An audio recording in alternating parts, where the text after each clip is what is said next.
अस्सलाम वालेकुम तमाम यूट्यूब चैनल पर सिंपली सी रहा है हमारा तव्हांजो पंहिंजो मोहम्मद मुसा खलीली असांजो हिकिड़ो सिलसिलो आहे तव्हांजी कहाणी तव्हांजी ज़िंदगी जंहिंमें असीं मुख़्तलिफ़ शख़्सियतुनि सां मिली उन्हनि जी कहाणी तव्हां ताईं पहुचाइण जी कोशिशि कंदा आहियूं। अॼु असीं जंहिं शख़्सियत वटि मौजूदु आहियूं Pakistan human rights commission division बिल्कुल ख़ास जा चीफ ऑर्गेनाइज़र आहिनि। इंसानी हक़नि बाबति जेका पाकिस्तान में कमीशन आहे उन जा डिवीजन जा नंबरदार आहिनि। उन्हनि खां ह्यूमन राइट्स त बुनियादी इंसानी हक़ छा आहिनि उन्हनि बाबति ऐं कुझु संदनि ज़ाती ज़िंदगी बाबति मालूम कंदासीं। अचो त संदनि कहाणी संदनि जी ज़बानी ॿुधो। असां सां गॾु आहिनि सर अब्दुल गनी हाजीकोटो साहब। सर अब्दुल गनी साहब तव्हांजी वॾी महिरबानी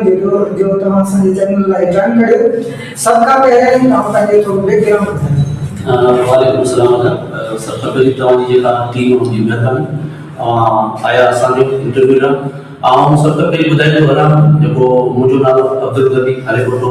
मुंहिंजो एड्रेस जेका आहे गोदर फार्म लॻा आहे, ॻोठ मोहम्मद इस्माइल हालेकोटो, तालुको सामारो। ही हिकिड़ो कारवां हो असांजो नंढड़ी टीम खां जेको शुरू थियो तक़रीबन 12-15 साल खां वठी जेको सो असां हिन जी तंज़ीम में कमु कयूं था। दोस्त वासन हिकिड़ो शौक़ु जाॻियो त भई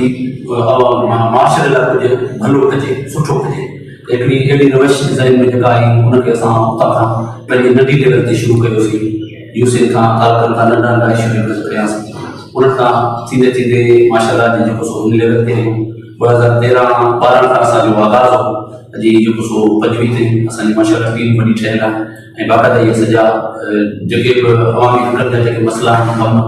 उनखे उजागर करे पिया।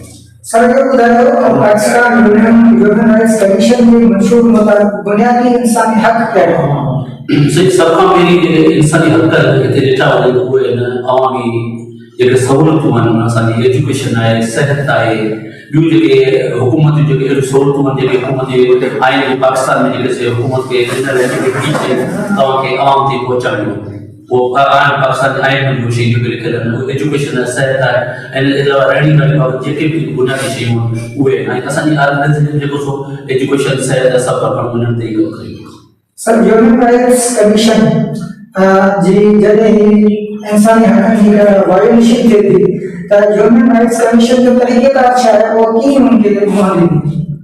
सर जॾहिं ही वाक़िया थींदा रहंदा अक्सर करे इलाही वायोलेशन थिए पई हींअर जेको सो हिन टाइम में तो उनमें असां वटि हिकिड़ो तरीक़ेकार हूंदो आहे उहो सेपरेट किथे करे जेके मसइले शइ थी आहे जेका आउट मीडिया ते न आई आहे त उहे माण्हू जेको सो असांखे हिकिड़ी एप्लीकेशन ॾींदा। उन एप्लीकेशन तहत पोइ असां वञी हिकिड़ी इंक्वायरी टीम ठाहींदा आहियूं, उन्हनि ते पुछंदा आहियूं जेके जेको सामी तौर ते किथे उहे ईंदा त उनखां बि अञा वक़्तु वठी करे हिकिड़ी इंक्वायरी करे कंदा आहियूं। उन खां पोइ उहा ॻाल्हि इदारा जेका आहिनि उन्हनि सां बि राब्ते में ईंदा आहियूं। ॿिन्ही जी आख़िरी ताईं जेका ज़रूरत पए थी त उनखे असीं अदालत ते खणी वेंदा आहियूं। मगर कुझु शयूं अहिड़ियूं आहिनि जेके मीडिया ते ऑटोमेटिकली हाईलाइट थींदियूं आहिनि त उन्हनि जो असां पाण वारा नोटिस वठी उते वञी करे उन शइ खां जेको सो ॿिन्हिनि तरफ़नि जा जेके मालूमात वठंदा आहियूं उन मालूमात खां पोइ इन साॻी तरीक़े सां उनजी कार्रवाई लाइ जेके लाॻापियल इदारा हूंदा या अदालत उन्हनि सां हूंदो।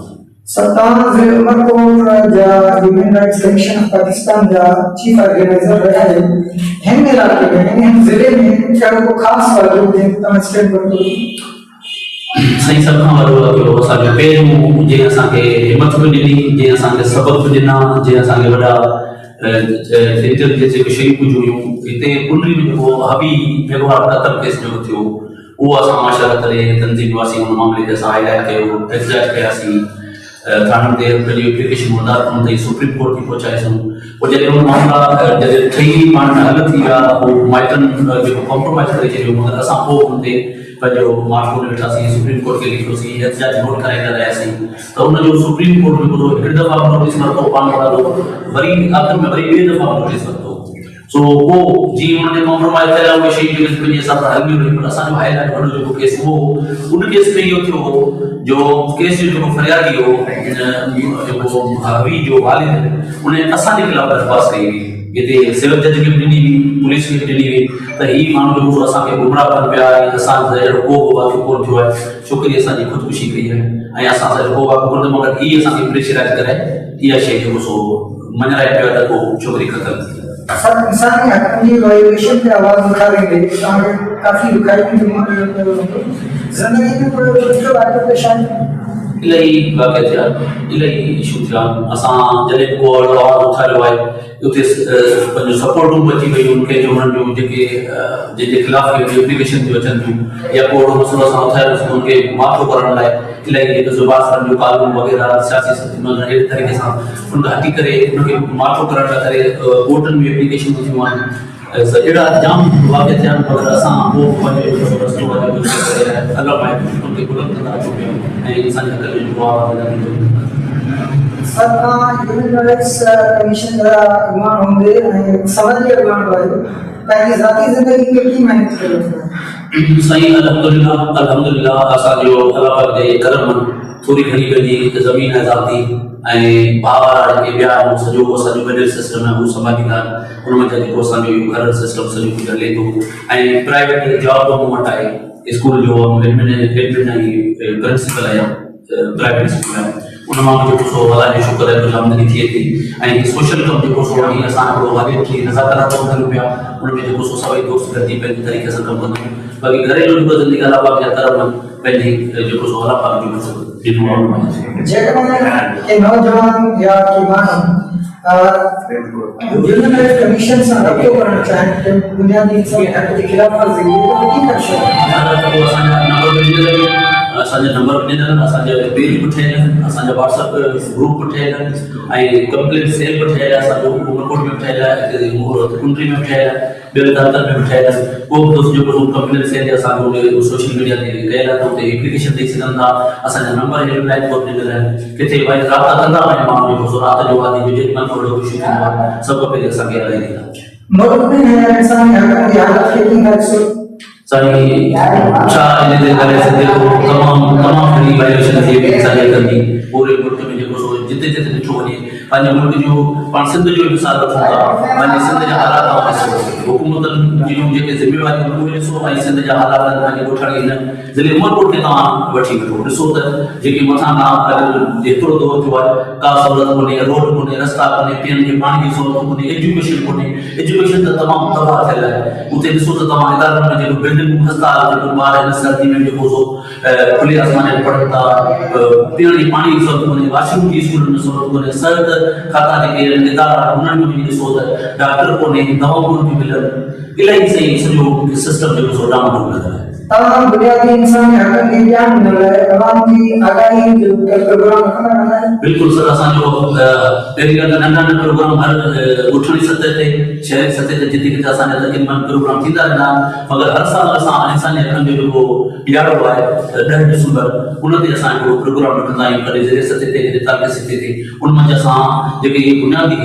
जेके मसइला आहिनि उन्हनि खे उजागर कंदा आहियूं उहे जॻह ते जेके ऑफिसर हूंदा आहिनि उन्हनि खे घुराए करे उन्हनि सां माण्हुनि ते ॻाल्हाईंदा आहियूं त भई ही जेके इशू आहिनि इन्हनि खे जेको सो सुठे सतह ते हल करणो बिल्कुलु असां छा पाकिस्तान जो आवाम पंहिंजी बुनियादी हक़नि खां आगाह आहे बुनियादी हक़नि आहिनि बिल्कुलु इहो चई सघे थो आगाह आहे न आहे छाजे करे असां हिते जो मिसाल वठूं था असां माण्हुनि खे जाम आगाह करे वेठी तव्हांजो बुनियादी हक़ आहे हिन ते तव्हां अचो असां सां गॾु ॿियो असां सां ॻाल्हायो मगर हू पंहिंजे हक़ ते ॻाल्हाइण तयारु कोन्हे माना हिन में इहो मक़सदु आहे त हुनखे ख़बर ज़रूरु आहे मगर हू ॻाल्हाए कोन पिया चाहिनि ख़ामोश आहे सो इते इहो ई हिकिड़ी वॾी जेको कमज़ोरी अगरि के आवाम पंहिंजे हक़ जे लाइ उथी बीहे हिकिड़ो लफ़्ज़ बि जेकॾहिं ॻाल्हाए अॼुकल्ह डिजिटल दौर आहे सोशल मीडिया जे दौर आहे हर कंहिंजो आवाज़ जेको सो मथे वञे थो मगर इहा शइ आहे त हर को माण्हू जेको सो या त कंहिं वटि बाउंड आहे या उनखे डपु आहे त कुझु थिए असांजे ख़िलाफ़ गुरबत आहे या उनजे करे केरु ॻाल्हाए कोन पियो ऐं डिवीजन जे नौजवान जी शर्मी सदके की नर्स सर उन्हनि जे काम इहा ई ॻाल्हि बसि नौजवाननि जेके उहे सिर्फ़ु जेको सो नौकरियुनि जे पोयां आहिनि पढ़ियल लिखियल पए हू पंहिंजो जेको सो माशाल्लाह उन माइटनि उन्हनि ते लॻायो आहे ख़र्च कयो टाइम लॻायो हू पढ़ी बि विया मगर उहे उन लेवल ते अची उन्हनि खे नौकरी कोन थी मिले हू उन्हनि नौकरियुनि जे पोयां पर आउं उहो चवां थो उन्हनि खे इहो करणु खपे त उन्हनि पंहिंजा नंढा नंढा कारोबार शुरू कनि ठीकु आहे जेको पंहिंजे हक़ जेके आवाम उन्हनि खे ॻाल्हाइण घुरिजे पर नंढा नंढा पंहिंजा कारोबार गॾो गॾु शुरू कनि त घटि में घटि उन नौकरी जेसिताईं मिले तेसिताईं हू पंहिंजो घर लाइ वग़ैरह कारोबार पंहिंजी ज़िंदगी आसान ठाहे सघे सर जेकॾहिं आवाम या नौजवान डिवीजन जेकॾहिं Pakistan human rights commission join करणु चाहिनि त उनजो तरीक़ेकार छा आहे सही उनजो सिंपल तरीक़ेकार असां जो मेंबरशिप फार्म आहे उनजी असांजी तंज़ीमी इखराजात ऐं जेके विचित वग़ैरह उन लाइ मख़सूस कुझु सवन में फीस रखियल आहे उहा सालाना जे मेंबरशिप ठाहींदा आहियूं तंहिंखां पोइ गॾियल थोरो कमु हूंदो आहे उहे दोस्त अचनि असां सां बिल्कुलु राब्तो कनि जेके ॿारनि ग्रुप ग़रीबी इनकम में इंट्रस्ट रखनि था त उनखे असां जेको फ्री में उन शइ खे इन्वॉल्व असीं पाण सां गॾु कंदासीं ऐं उन सां गॾिजी बि जेको ॿारनि जा मसइला आहिनि उहे कंदासीं। Sir Pakistan human rights commission welfare foundation जो है वो हम नहीं करते हैं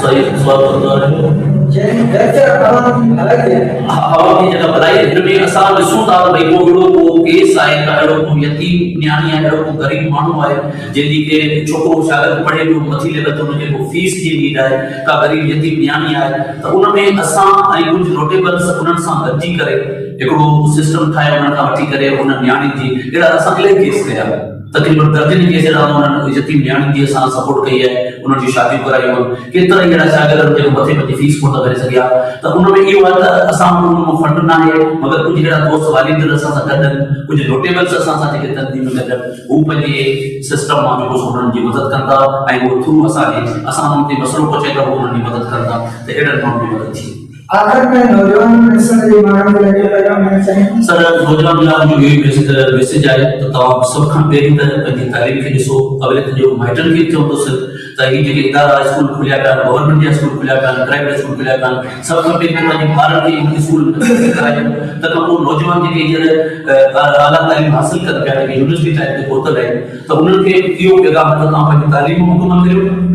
उन सां गॾु गॾु हुते ॿारनि वॾनि शहरनि में तव्हां लाइ ओवर टाइम जा तव्हांजी रोज़ी रोटी जा हुते लॻा पिया उहो बि तव्हां जवाबु करियो पंहिंजे माइटनि जो हथु वधायो जेके ग़रीब मिसकीन जेके माइटनि जेके तव्हांजी पढ़ाई जो ख़र्चु नथो पूरा करे सघनि त उन में जेको तव्हां यूनिवर्सिटी टाइप ते वञी करे तव्हां ओवर टाइम करे उन में हेल्प करे सघो था ऐं सभ खां पहिरीं पढ़ाई करे ऐं नौकिरी लाइ अप्लाई कनि पर नंढा नंढा जेके कारोबार आहिनि पंहिंजे इलाइक़े में पंहिंजे घरनि में या किथे ॿाहिरि थी रहे त जेको कलाक मिंट जेको टाइम मिले उहो नंढो कारोबार करे उन में पंहिंजे ख़र्च बि पूरा करे सघनि था पंहिंजे घर वारनि जी मदद बि करे सघनि। सर दुनिया में साथ बड़ी मेहरबानी जो तो संगत करे जी हां सर दुनिया में साथ देखिए human rights commission of Pakistan division Prakash specified है